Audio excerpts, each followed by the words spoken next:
George Whitefield made a greater impact in his ministry in America than in England. And in the 18th century, apart from the monarchy, he was perhaps the best known name on the whole of the East Coast. Virtually every man, woman, and child had heard the great itinerant preach at least once. He preached over 18,000 sermons in the course of his life. And at the age of 55, in 1770, he was still preaching regularly despite ill health. He once famously said, "I would rather wear out than rust out." He died whilst on a trip to America in Massachusetts and is buried in the crypt of the Old South Presbyterian Church, Newburyport, Massachusetts.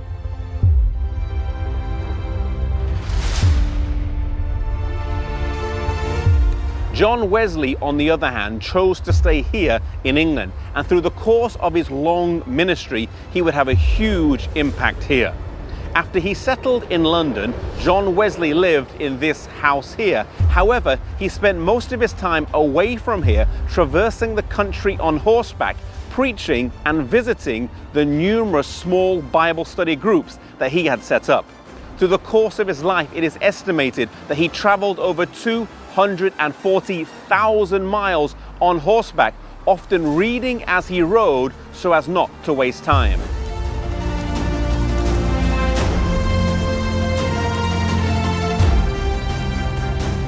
He once said, "The world is my parish." These words are engraved on his statue outside his home. He explained this by saying that wherever he was in the world, it was his duty to witness and minister there. Prayer was an integral part of John Wesley's life, and he wanted a special place to pray, so he had an extension built on the back of his house. You can see it today around the back, protruding out the back. You know, sometimes today, those of us who own houses, we sometimes will build a bigger kitchen, a bigger living area, or a bigger garage if we have some money. And yet Wesley took the time and money that he had to build a special place dedicated for prayer. This room is sometimes called the engine room of Methodism, and you can visit it today and pray there where John Wesley used to pray every day.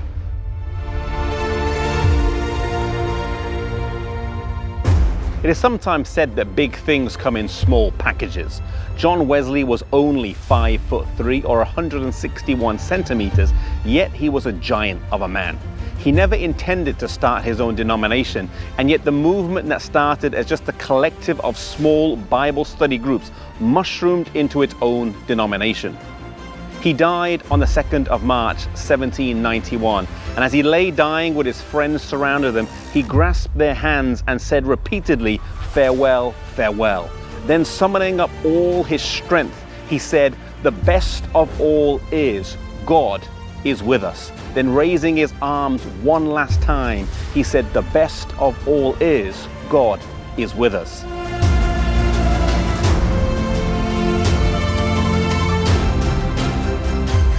To Wesley, it was granted to arouse the church in England from a state of stagnation and backsliding. And yet he was faithful in this duty. Two things that stand out from his life and ministry are the importance of the preaching of the word and the importance of small group Bible study.